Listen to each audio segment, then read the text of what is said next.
In this quick tutorial, we are going to show you that how to copy TikTok video link. It's super easy and we will make sure you get it right. Just make sure you are logged in and using the latest version.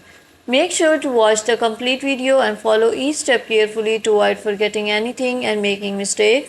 Okay, we are going to know that how to copy TikTok video link. Click on the TikTok app and select any of the video or picture on your profile or on your TikTok content. Click on the share and this mark and you can see here copy link. You have to copy the link of this video and you have to paste it where you want to be added. Thank you so much.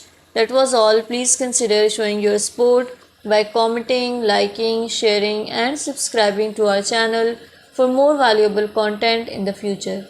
Your engagement is highly appreciated. I wish you very good luck. Thanks.